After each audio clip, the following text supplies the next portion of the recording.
O despertar de uma consciência religiosa na educação. Este é o tema apresentado pela URI, Iniciativa para a Unidade das Religiões, no 11º Encontro para a Nova Consciência, em Campina Grande, na Paraíba.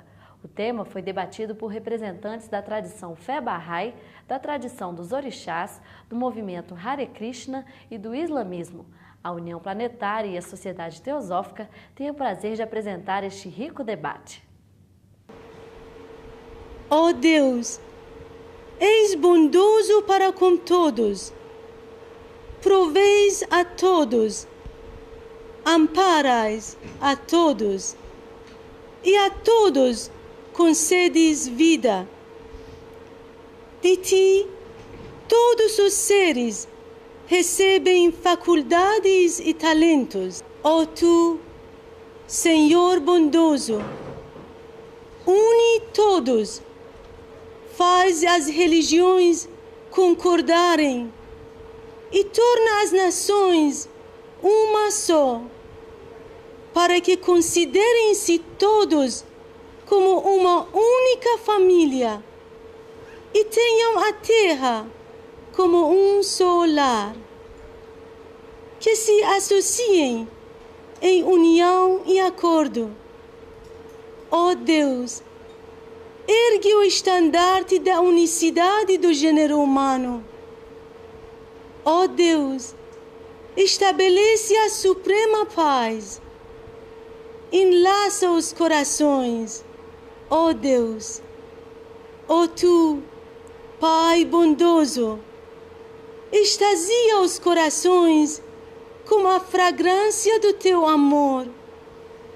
Ilumina os olhos com a luz de tua guia. Alegra os ouvidos com as melodias da tua palavra e abriga-nos no recinto da tua providência. Tu és o grande e o poderoso, és o clemente, aquele que perdoa as faltas da humanidade. Queridos amigos, gostaria de dar as boas-vindas a todos em nome dos componentes, ilustres componentes da mesa. Bismillahirrahmanirrahim. Em nome de Allah, o beneficentíssimo, misericordiosíssimo.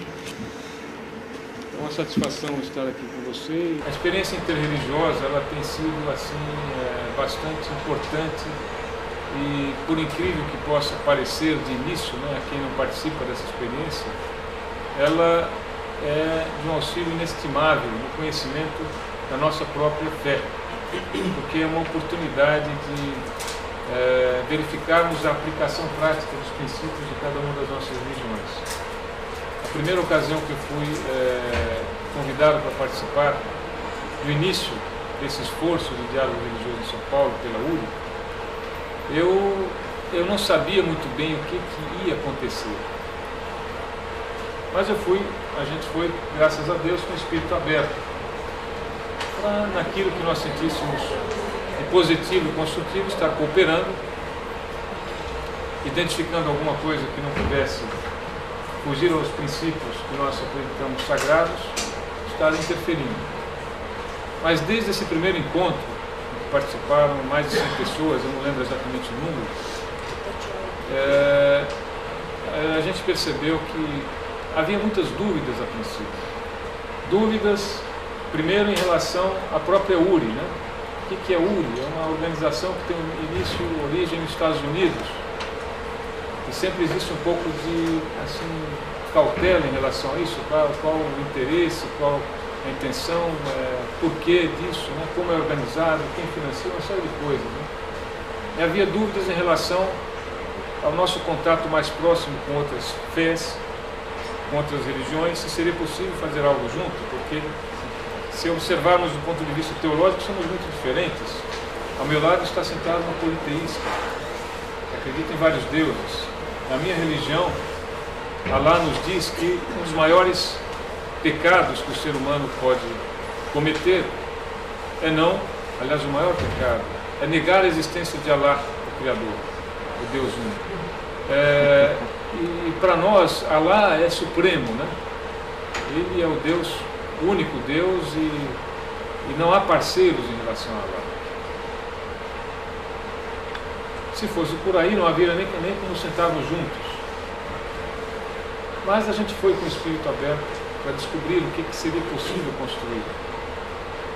Porque nós nos defrontamos com uma realidade concreta no mundo inteiro, em São Paulo também, que é a violência, a incompreensão, a falta de diálogo, uma série de problemas. Nós não temos problemas religiosos no Brasil ainda, mas já se começa a ver umas manifestações de intolerância, agressões a membros de outras religiões. Em São Paulo, por exemplo, né, templos de Umbanda e Candomblé são apedrejados, houve um caso em que uma pessoa foi agredida. Né? Isso é novidade no Brasil e a gente deve tomar consciência de que não é por aí que a humanidade deve caminhar. E na nossa religião, Allah ensina isso. E depois disso houve desdobramentos, em que nós, em São Paulo, procuramos nos reunir, representantes de várias religiões, e tentar identificar pontos em comum. E começamos a ver que havia muitos pontos em comum. Não só como seres humanos, mas também nas diferentes tradições, na teologia de cada um de nós. Esse encontro aqui, para mim, tem sido uma manifestação constante dessa realidade e dessa verdade. Na prática e na mística de cada tradição religiosa, existem elementos de cooperação entre nós também. Por exemplo, na tradição islâmica, e principalmente no sufismo, para nós é muito importante viver o momento presente. Porque a nossa consciência flutuou na lembrança do passado, que a memória não existe mais, ou preso na imaginação do futuro, que também não existe no tal momento presente. E a gente tem as nossas técnicas, os nossos métodos, né, os nossos exercícios espirituais para buscar essa consciência do presente. E conversando com nossos irmãos da tradição indígena, xamânica, que eles não gostam do termo xamânico, mas nativos aqui desse continente, né, é uma forma bela com que eles fazem isso. Eles procuram estar sempre sintonizados com o que eles chamam o espírito do momento, né, com a natureza, com aquilo que os envolve. E nós, ocidentais, nós definimos um projeto, né? Um plano, tenho que fazer isso. E a gente vai mesmo que a coisa não esteja mais adequada. Numa daquelas cerimônias nossas, interreligiosas, nós contávamos com a presença de um dos nossos irmãos indígenas. E ele não estava. Depois eu quis saber por quê. Porque ele sentiu que para ele o momento tinha passado. E a presença dele não seria autêntica. A nossa mentalidade ocidental, não. O plano é ir lá e ir até o fim, nós vamos e perdemos um pouco essa sintonia com o nosso interior e a sua harmonia com o exterior. Então não deixou de ser uma contribuição também para aquilo que é importante na minha tradição, que é a vivência do momento presente. E assim vai com todas as tradições, a cristã, a budista, a tradição dos orixás, Bahá e tantas outras, né? Que tem elementos que falam da mesma essência. Então, no aspecto religioso, nós vemos uma contribuição. O que não nega a necessidade de cada um de nós ser coerente com o próprio caminho e manter a sua identidade. Não é possível diálogo religioso se há um esforço, uma intenção, mesmo que seja subjacente, de convencer o outro de que a sua tradição, o seu caminho é melhor. Não é esse o propósito do diálogo religioso. O propósito é enfrentar uma realidade que é concreta, porque Allah criou assim. Allah criou cada um de nós com uma certa natureza, em certo ponto do caminho espiritual. Não sei se acima ou abaixo, isso não nos interessa. Ou se do lado, nós não temos condição de julgar. E criou alternativas para chegar a ele. E a manifestação desses princípios perenes, que são eternos em cada tradição, permite que cada um se sintonize com uma tradição e aquilo seja uma contribuição para o seu caminho. É isso que é fundamental. Do nosso ponto de vista, como isso se relaciona com a educação? Acho que dois aspectos fundamentais cabe frisar aqui. Uma ocasião, um dos nossos mestres, né? Nosso Sheikh nos disse que antes de você ser muçulmano, cristão, budista ou sei lá que religião, é necessário ser gente. Se você não é gente, não dá para ter religião nenhuma, né? Animais não têm religião, né? Não querendo menosprezar os animais, mas a gente não vê animais adorando a Deus, nem tem regras de boa conduta nem de educação. Isso é coisa para a gente. Então, e é isso que as religiões ensinam, a sermos gente. Então, uma premissa inicial é aprendermos a nos tratar bem, com educação e com respeito, respeitando o livre-arbítrio, que é um direito sagrado que ela nos deu. E a melhor forma de fazer isso é não falando, mas exemplificando. Então, nós acreditamos que tem um efeito educacional, principalmente aqui no nosso país, que já tem isso como qualidade, então pode ser reforçado, né? Pessoas de diferentes tradições aparecerem estando juntas de uma forma harmônica, cooperativa, sem conflitos, apesar das diferenças. Nós fizemos isso em vários eventos em São Paulo. Eu tive a oportunidade de receber manifestações das pessoas, algumas entusiasmadas, por verem que isso é possível. E por incrível que pareça, né, ao longo desses pouco mais de 3 anos que isso tem sido feito, à medida que nós conhecemos o aspecto humano de cada companheiro da URI, né, surge uma crescente admiração, respeito, por que cada pessoa é como ser humano, com as suas lutas, com as suas batalhas, com as suas famílias. Aqui tem uma senhora, por exemplo, que eu aprendi a amar de verdade, uma amiga. Então surge um respeito e uma afetividade muito forte. Eu não ouso querer converter ao Islã. O máximo que eu posso fazer é orar por ela, se eu achar que haveria alguma coisa a ser feita. Allah que sabe mais. E o máximo que ela pode fazer, se ela achar que há alguma contribuição por mim, é orar por mim dentro da sua tradição. Nós nos tratamos com muito respeito. Isso é possível. E as pessoas vendo isso acontecendo, não na teoria, né? Vendo isso na prática, com pessoas manifestando essa possibilidade, é um efeito educativo. A gente acredita nisso.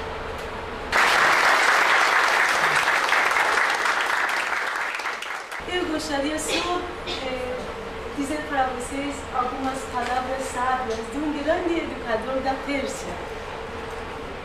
Diz o grande ser sobre a educação: considerais o homem como uma mina rica em joias de inestimável valor.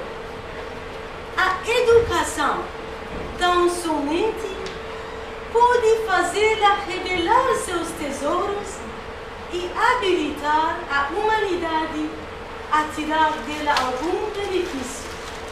Quer dizer, cada um de nós é comparado com uma mina rica em joias de inestimável valor. E o papel da educação, do educador, é ser um mineiro, revelar essas joias embutidas, inerentes a cada ser humano e fazer com que a humanidade toda se beneficie dela. Em nome de Orixá, e que Orixá e Ancestral fale pela minha boca, que muita coisa boa aconteça aqui hoje. A URI existe desde 95, é uma proposta abençoada e aprovada pela ONU, pela Unesco. Inclusive, o ciclo de cooperação da URI em Barcelona funciona dentro da sede da Unesco. URI, Iniciativa das Religiões Unidas, se divide em círculos de cooperação. Em qualquer lugar onde pessoas de 3 religiões distintas se reunirem, em qualquer lugar onde 7 pessoas resolverem melhorar o mundo, resolverem que o mundo pode ficar melhor, uma vez que haja um diálogo interreligioso, entre diferentes sacerdotes, pregando a paz, aí pode se formar um ciclo de cooperação da URI. A nossa proposta, ela realmente é ambiciosa, a nossa proposta ela é ampla e ela é também uma proposta mais do que de amizade, como disse o Sheikh, de uma amizade amorosa. Nós acreditamos que quem conhece não teme e quem não teme não agride. Nós acreditamos que se você conhecer realmente a religião do vizinho, você terá boas coisas para falar a respeito dela, que você vai encontrar pontos de contato com os seus. E você vai amar tanto o seu vizinho que os pontos de discordância você vai ignorar ou passar por cima.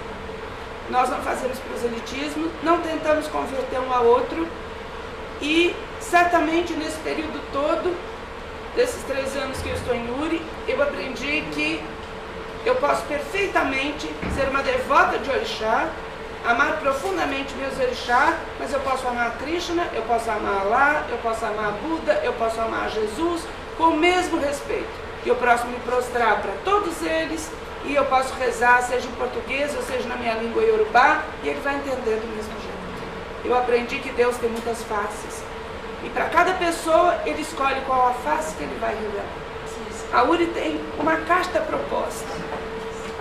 A pessoa que adere à carta da Uri e entra num círculo de cooperação, faz parte da Uri.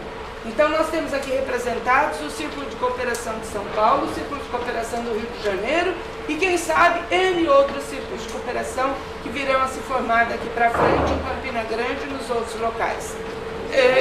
Aqui o que me foi pedido é que se falasse sobre a questão do ensino religioso.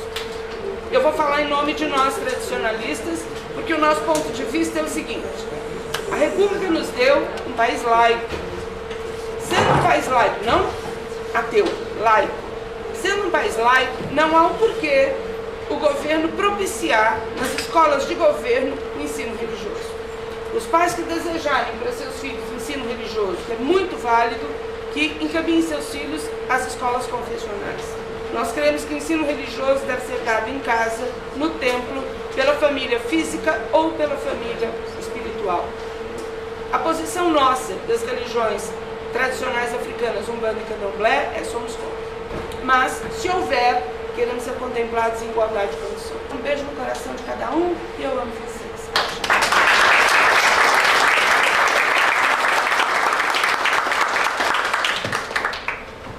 Por que Theodore Roosevelt fala sobre a importância da educação moral e com relação à educação material? Ele diz: educar o homem apenas em mente é como se fôssemos soltar um demente à sociedade e colocá-la em perigo. Quer dizer que tanto o objetivo de educação deve ser a educação mental como moral. Deve educar o homem a ser inteligente e também educá-lo a ser bom. A ser bom, ter bom caráter, significa poder julgar bem, saber o que é bom, ter boa intenção e boa ação.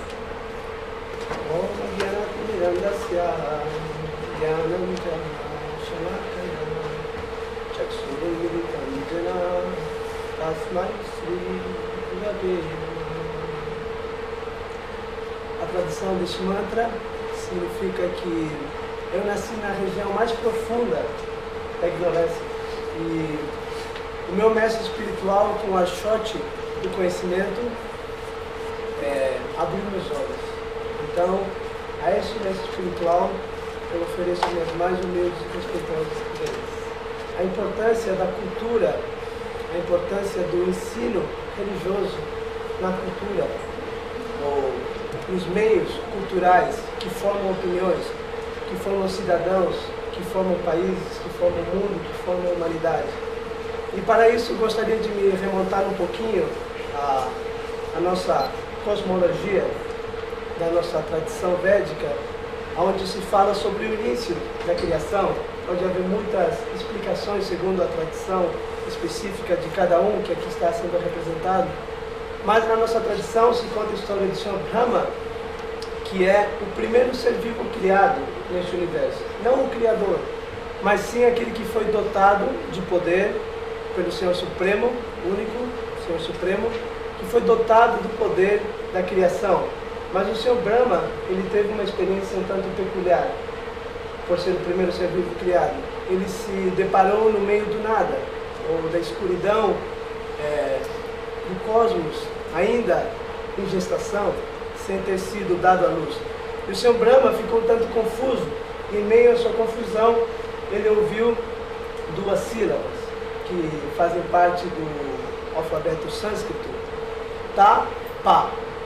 Ta, pa. Ele ouviu essas sílabas, esses sons sendo vibrados do nada. E essas sílabas significam sacrifício, penitência, sacro facere, jagya, como possamos chamar, fazer o santo, fazer sacrifício da nossa natureza para poder compreender o divino. E dessa forma o Sr.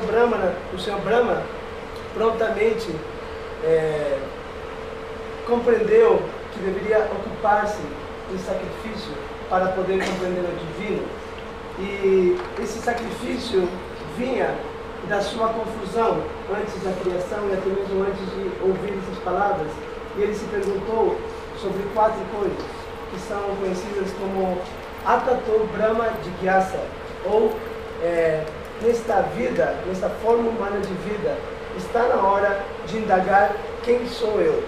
Está na hora de indagar sobre o espírito. Dhamma é espírito e Jigyasa é questionamento, inquisição, no bom sentido da palavra. Então, o Sr. Brahma se perguntou: quem sou eu? O que eu faço neste local? O que eu estou fazendo neste local? Como tudo ou nada surgiu onde estou inserido? E para onde vou? O que será de mim no amanhã? Então, depois de ouvir esse som e depois de movido por essa dúvida, por essa inquisição, por essa vontade de saber, de ter cultura, de conhecer, ele se ocupou em sacrifício e meditou durante milhares e milhares de anos. E no final da sua meditação, o Senhor Krishna parabenizou, dizendo: muito bem, meu rapaz, você foi aprovado. E ele recebeu o conhecimento espiritual e o segredo da criação de Krishna. Então, com isso eu quero dizer, com isso quero apontar que a cultura espiritual, o conhecimento espiritual é o ápice de todo conhecimento. O conhecimento espiritual é o alicerce de todo conhecimento. E ensinar isso à humanidade, será que é necessário? Que os nossos filhos tenham um ponto de referência para compreenderem quem são eles, por essência, além de um representante, um portador de uma carteira de identidade que diz que eles são fulano de tal, inscritos em tal município, em tal cidade. Será que é necessário que os nossos filhos, ou vocês, saibam por que estão nesse mundo e qual a finalidade desse mundo, além de estudarem para terem uma profissão, além de estudarem para manter a sua família, além de construírem suas casas e dirigirem seus carros? Além de tudo isso, será que é importante que os nossos filhos saibam para que estamos nesse mundo e qual a finalidade de estarmos nesse mundo? Então, a cultura espiritual é completamente fundamental, e a carência da cultura espiritual reverte nos acontecimentos trágicos que a humanidade vem vivendo desde sempre.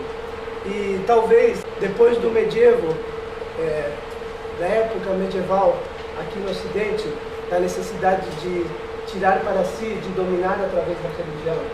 Então, pessoas inteligentes se divorciaram da espiritualidade, se separaram, se desuniram da espiritualidade, e dessa desunião surgiram muitas filosofias, muitas teorias materialistas, positivistas, e seja lá como forem, negando a existência de Deus e negando a fé como algo realmente intrínseco à alma, intrínseco à pessoa humana, e fazendo da fé um termo de apenas um subterfúgio para os fracos que não sabiam enfrentar a vida, fazendo do termo fé como algo abstrato, subjetivo, sem razão. E dessa maneira dirigiram o ensino, o sistema e a própria humanidade para o materialismo crônico, que termina na violência, que termina no terror e que termina no consumismo, que faz com que a paz nascida ou que a paz verdadeira não possa ser experienciada devido aos desejos que nunca terminam. E devido a essa carência de fé, e devido a essa carência de espírito, de espiritualidade, os valores humanos estão sendo a cada momento assaltados pela intolerância, pelo ódio e pela vontade de o homem se pôr no lugar de Deus. Então, o próprio conceito de fé está permeado em cada momento da nossa vida. Se eu não tivesse fé que essa cadeira pode me sustentar, eu não teria sentado aqui. E se os grandes cientistas não tiverem fé nos seus microscópios, e se os grandes políticos não tiverem fé nas cúpulas que os assistem nas suas decisões políticas, eles nada fariam. Então, o próprio conceito de fé não nos faz fracos, ao contrário, nos torna fortes. Então, a importância da cultura espiritual, que novamente possa se unir e que novamente as pessoas possam ser instruídas sobre a nossa natureza espiritual, é fundamental para que possamos recuperar a verdadeira relação com Deus através de atitudes e através de prática, e não meramente através de conceitos vazios. Muito obrigado.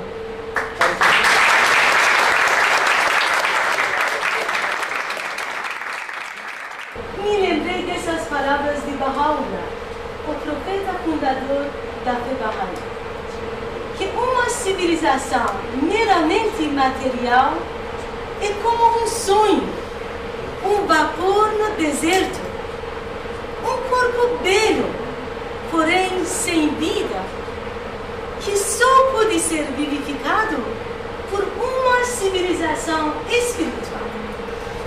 Uma sociedade saudável deve ter tanto progresso material como forças espirituais. Paz pela paz, pelas crianças, paz pela paz, pela floresta, paz pela paz, pela coragem de mudar. Realmente nós sabemos que a palavra de educação é uma das palavras que no vocabulário moderno foi mais comentada, mais elogiadas e infelizmente mais lamentadas. Educação hoje, sabemos que todos os problemas são na base de ignorância do ser humano, ignorância de muitas coisas que não sabemos. E realmente na educação, quando a gente olha para a estatística da questão de educação, veremos que grande número das pessoas, mesmo nos países desenvolvidos, desistem de estudo no mesmo hora que a lei permite. No momento que a lei permite, porque nos países desenvolvidos existe lei que as crianças devem estudar até quantos anos. No primeiro momento que a lei permite, existe uma grande desistência. E nos países subdesenvolvidos, isso junta com problemas econômicos e os resultados ainda são mais drásticos. Mas eu acredito que a gente vê de outro lado que os legisladores, educadores estão tentando de uma maneira ou de outra maneira mudar currículos, mudar a estrutura, e mesmo eles confessam que não chegaram a grandes resultados nessas tentativas. Eu acredito que essa desilusão com a educação é porque no entusiasmo de a gente encontrar a pedra mágica para a resolução dos problemas, esquecemos que a educação formal, como qualquer ferramenta, não pode responder os porquês dos seres humanos, que nosso amigo aqui referiu, os porquês. Quem sou, de onde venho, para onde vou. Esses porquês que são essenciais nas nossas vidas não são respondidos pela educação formal. E essas respostas realmente sempre a gente encontrou e foi mostrado pela grandes educadores alcançou as estruturas sociais e que é uma ameaça para a própria existência do ser humano e para a existência de nossas instituições. Será muito, não será sábio nós deixarmos de lado o patrimônio de nosso conhecimento de 5.000 anos da história escrita. Eu digo 5.000 anos porque temos esse data de história escrita. Deixamos nosso patrimônio de 5.000 anos de conhecimento e queremos agora nós criar com nossas mentes novos ensinamentos. Eu acredito que devemos agir como uma pessoa madura. Uma criança sempre é obediente a seus pais porque são seus pais. São obedientes. Quando chega a adolescência, ele fica revoltado, questiona por quê, e numa revolta não obedece nada de seus pais. Parece que nós queremos chegar, esperamos que não paramos nessa etapa de adolescência. Uma pessoa madura, quando a gente chega à nossa maturidade, agradecemos aos nossos pais. Muito obrigada por os que nos ensinam e conscientemente aplicamos os conhecimentos na nossa vida. Agradecida de nossos pais por nos ensinaram os seus bons ensinamentos, conscientemente aplicamos esses ensinamentos. Hoje não é época de a gente agir como crianças, obedecemos sem consciência, nem seremos como adolescentes revoltados e deixamos de lado nossos patrimônios de 5 anos que veio ao mundo através de Krishna, de Moisés, de Buda, de Moisés, de Cristo, de Maomé, e revoltado, dizemos que não queremos. É uma atitude de adolescentes revoltados. Devemos agir com maturidade. Procuramos conhecer, aprender e agradecido a esses grandes educadores divinos e colocamos esses ensinamentos na prática e procurar, através desses ensinamentos, resolver os problemas da sociedade. Também acho que não é sábio de pensarmos que já sabemos tudo, 5.000 anos Deus está nos ensinando e já sabemos tudo. Porque nós sabemos que nossos conhecimentos, em frente de desconhecimento, ainda é muito grande. Porque sabemos, em frente do que não sabemos, ainda é muito pouco. A sabedoria divina, a criação, veja como somos limitados. Estamos nesta sala, só alcançamos a ver que existem tantas outras coisas, materialmente, uma fábula, fechando, não conseguimos ver mais nada. Veja como somos limitados. E certamente nós temos tantos problemas que nos limitem, tantas coisas que nos limitem de ver grandes coisas. Ainda temos grandes patamares espirituais que podemos alcançar e será muito falta de sabedoria se dizemos que basta, nós não precisamos mais educador divino. Claro que precisamos mais educador divino. E Deus, com sua misericórdia, sempre enviará para a humanidade seus educadores. E nós, gratos, e como não cairemos no erro do passado, que toda vez que veio um grande educador divino foi rejeitado, quando, por exemplo, Cristo veio, com grande sabedoria foi crucificado, mesmo Krishna, Maomé, e todo Buda, todos os Moisés, 40 anos no deserto. Esperamos que não caímos nesse erro e estejamos abertos e confiantes que Deus enviará novos educadores divinos e nos levará a novos patamares da espiritualidade, que temos ainda muito a acontecer.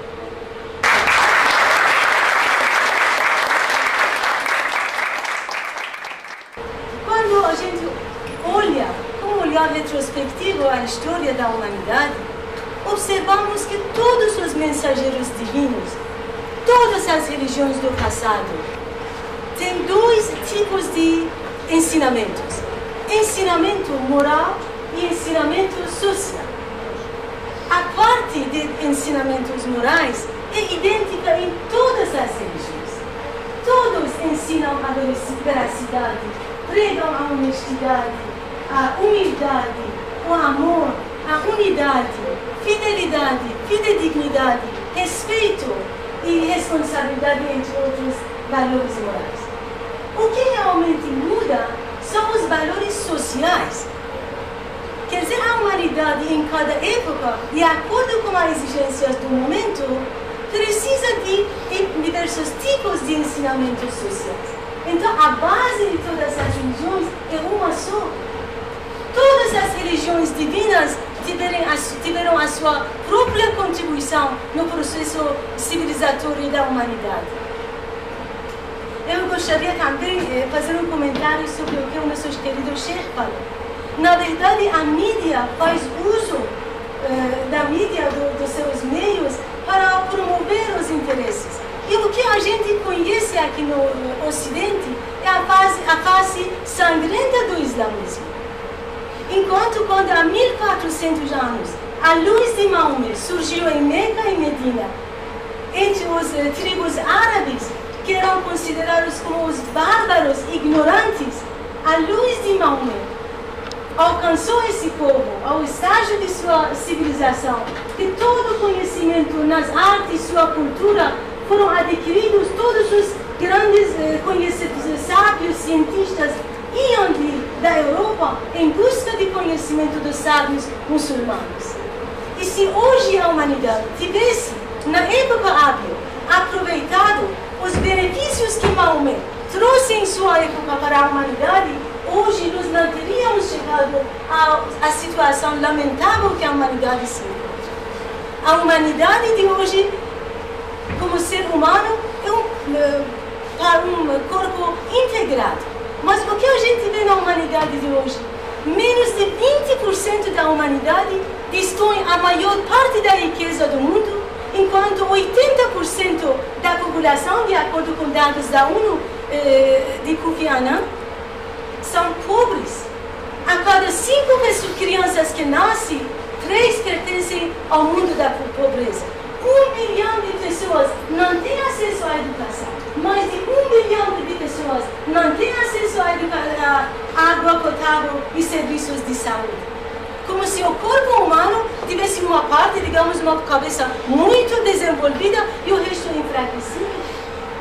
O que os países industrializados se orgulham hoje foi construída à base dos escravos da África e das riquezas minerais da América Latina, e hoje se orgulham da riqueza material. Mas, na verdade, precisamos saber que a civilização atual, o que existe atualmente, a vida nos países desenvolvidos, isso não é aquilo que Deus quer para os seus filhos. O que Deus deseja para a humanidade de hoje é um equilíbrio entre as duas partes, material e espiritual, que ambos os lados precisam ser em equilíbrio e em harmonia. Então, o objetivo da educação moral nas escolas é aquilo que eles, pela desintegração da estrutura familiar, não conseguem adquirir os valores morais dentro de casa. Então, as escolas precisam dar o apoio e até assumir o papel principal na educação e transmissão de valores morais éticas através de exemplo dos professores, dos currículos e os outros. E o ensino religioso é tão antigo como a própria educação.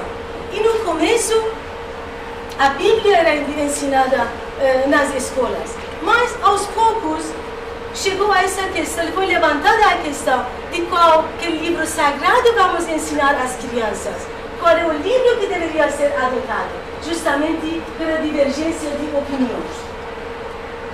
E depois, o McGuffey, não sei se vocês conhecem, inventou ou criou um novo sistema com contos, histórias e alguns preceitos, valores morais na forma de história para as crianças, e os livros dele foram vendidos 100 milhões nas escolas. Então, o que fez que a educação moral caísse nas escolas foi justamente, foram vários fatores, inclusive a teoria de evolução do Darwin, que colocou em questão todas as coisas que eram consideradas como verdadeiras para os povos. E outro aspecto foi a filosofia do positivismo lógico, que deveriam separar os fatos dos valores. O fato é aquele que objetivamente pode ser provado, e os valores são as preferências individuais. Vou dar um exemplo do meu ramo de estudo. Por exemplo, no ponto de ônibus, se um passageiro ficar, quando está muito apressado, tem que chegar na hora, se ficar 2 minutos no ponto de ônibus, se você perguntar quanto tempo que o ônibus não passa, você diz, há 1 hora que estou esperando aqui. Então, esses 2 minutos é o tempo objetivo, e esse 1 hora que está tão sendo difícil para ele ficar esses 2 minutos, é o tempo subjetivo. Então, Kohlberg, um dos educadores na época, um pesquisador, então esses e outros levaram a se dar importância ao individualismo, a se dar importância às preferências individuais. E até chegou ao ponto que todos pensaram que desde que as crianças, mesmo por si só, descobrem o que é bom e o que é errado. Então, a queda da decadência moral levou os pesquisadores, os educadores a pensarem e verem esses assuntos, até que Kohlberg levantou o aspecto de raciocínio moral. Diz que primeiro vamos desenvolver o raciocínio moral da criança para poder distinguir o que é certo e o que é errado, depois deixamos que ele decida. Mas a teoria dele também teve suas falhas, porque menosprezou o papel da escola na educação.